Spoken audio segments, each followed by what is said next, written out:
Guys, back to mechanic na tayo ngayon. Yung nagbibideo sa atin na yung ating kaibigan, yung may-ari ng sasakyan. Ayan. Tutulungan ninyo kapag bubalik na ito ha. Ayan. Nabuksan na. Ayan, see you guys. Itong intake, manifold. Sorry ha, hindi ko na ipakita sa inyo pero napaka-easy lang.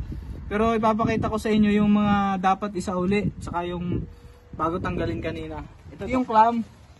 Yan, siyempre hindi mo na malilimutan yan dahil kitang-kita naman. Tapos ito, siyempre niloogan ko to. Ito, para may angat mo kanina yan. Tapos ito din, pinaka-intake nya. Tapos ito yung pinaka-intake sa ilalim, may tag dito. Itong nut na to, nandito sa ilalim yan, sa dulo na itong stick na ito, yan. Makikita mo naman yan. Kasi hindi maaangat yun pag hindi mo natanggal. Tapos, lahat ng tornilyo rito, yan, kita mo naman. Makikita naman yan, instinct na yan. Tapos ito, isa. Tapos syempre ito, mga connection sa wire.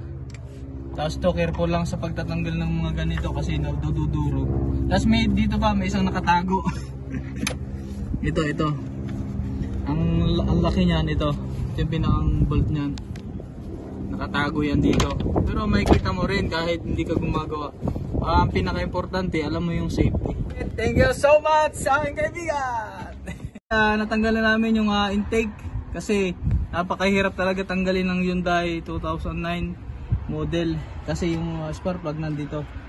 Kaya ang dami mo pang kailangan tanggalin. Ngayon, pag hindi ko na isauli ito, yung nagbibideo ngayon, napapasauli ko. Bye bye, see you guys!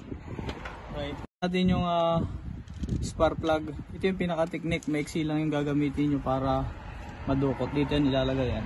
Tapos yung pinakang torque na ito, yung haba lang na ito, yung nahihirapan ka na maghigpit, yun na yung pinakang torque. Tapos lalagay ito, katapos. Yun lang guys, see you!